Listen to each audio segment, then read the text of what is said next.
Hi friends, welcome to my Annam kitchen.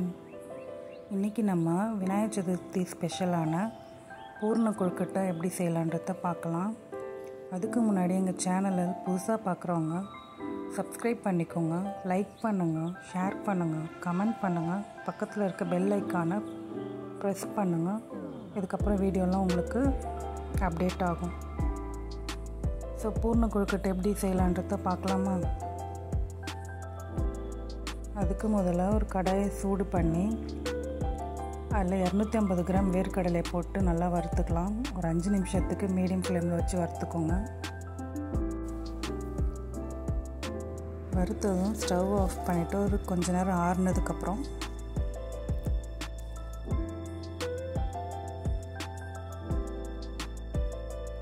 Mixer ஜாரில் போட்டு powder ஆக்கிக்கோங்க.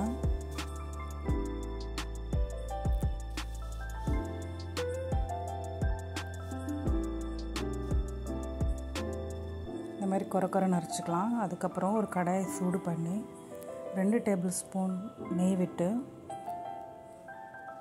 250 gram coconut துருவி வச்சதை தேங்காயை போட்டு வதக்கிக்கலாம். ஒரு 2 நிமிஷத்துக்கு கைவிடாமல் மீடியம் ஃப்ளேமில் வதக்கிக்கோங்க.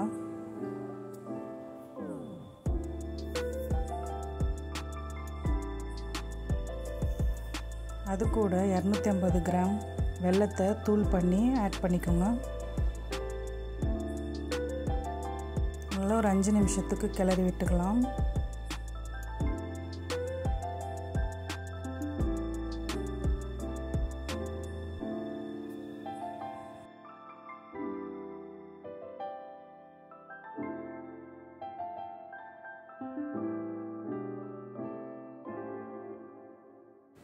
அது கூட இடித்து வச்ச 3 ஏலக்காவை சேர்த்துக்கலாம்.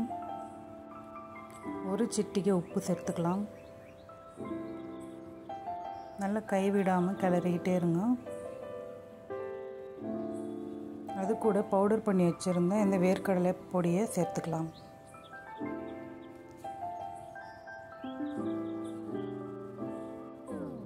ஒரு 2 நிமிஷத்துக்கு நல்லா கிளறி விட்டுக்கலாம்.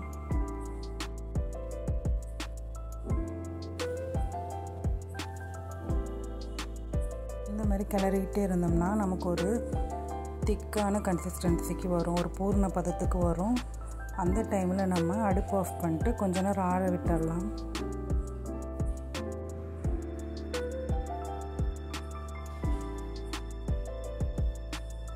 நல்லா திக்காகவே ஆயிடுச்சு. இந்த டைமில் நம்ம அடுப்பு ஆஃப் பண்ணிவிட்டு ஆற விட்டுக்கலாம்.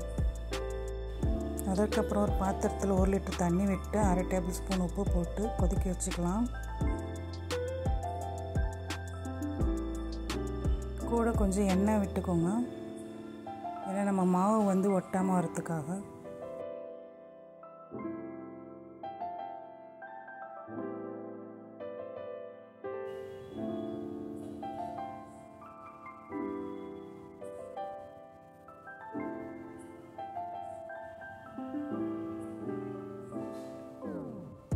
நல்லா தண்ணி கொதிச்சதுக்கப்புறம் ஆஃப் பண்ணிடலாம்.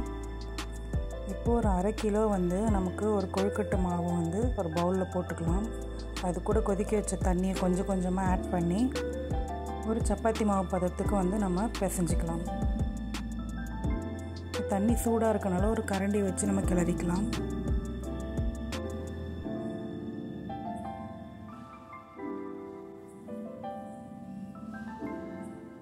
இது கொழுக்கட்டை மாவு இல்லைன்னா நீங்கள் அரிசி மாவு வீட்டில் ரெடி பண்ணாலும் அதை லைட்டாக வறுத்துக்கிட்டு நம்ம இந்த மாதிரி செஞ்சுக்கலாம். ஒட்டாமல் வருது, இது கரெக்டான பதம்.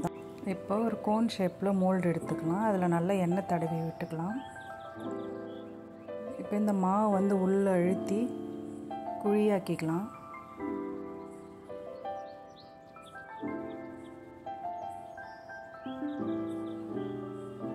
கூட செஞ்சு வச்சுருந்த பூர்ணத்தை உள்ளே வச்சுக்கலாம்.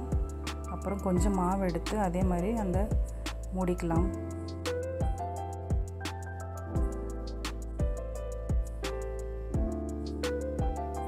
இப்போ அது திறந்தோன்னா ஒரு அழகான முக்கோண வடிவான ஒரு கொழுக்கட்டை ரெடியாக இருக்கும்.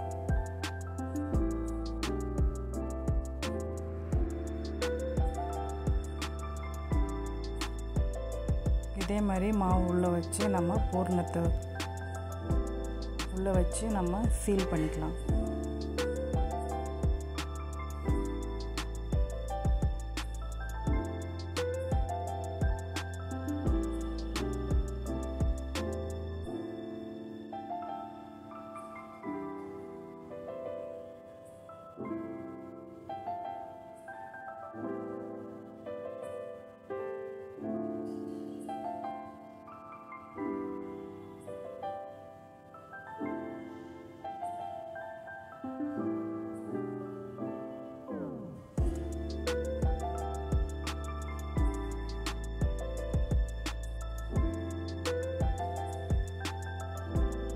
கொஞ்சம் பொறுமையாக எடுத்துக்கலாம்.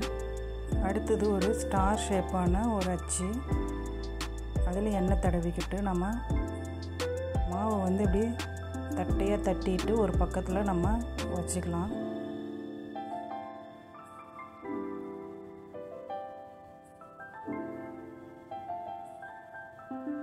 அதேமாதிரி இன்னொரு பக்கத்துக்கும் மாவை நல்லா தட்டையாக தட்டி வச்சுக்கலாம்.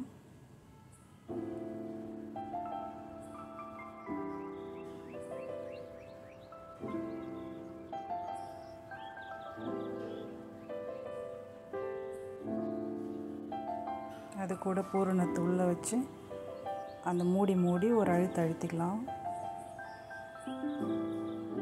திறந்தோம்னா ஒரு அழகான ஸ்டார் ஷேப் கொழுக்கட்டை தயாராக இருக்குது.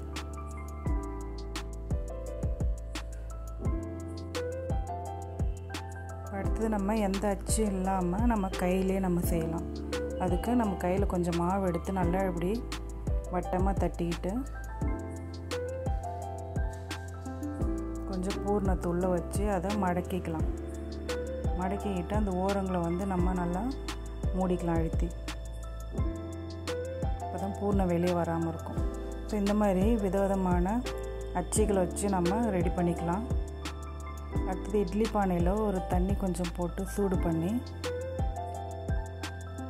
செஞ்சு வச்சுருந்த எல்லா கொழுக்கட்டைகளையும் வச்சு ஒரு 10 நிமிஷத்துக்கு மீடியம் ஃப்ளேமில் வேக வச்சுக்கலாம்.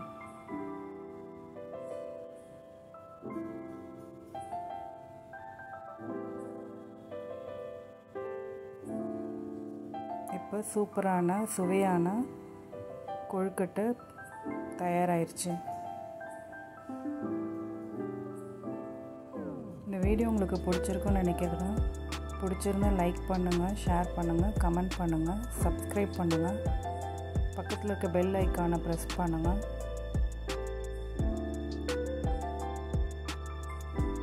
இதேமாதிரி நீங்களும் செஞ்சு ட்ரை பண்ணி பார்த்து எனக்கு கமெண்ட் பண்ணுங்கள்.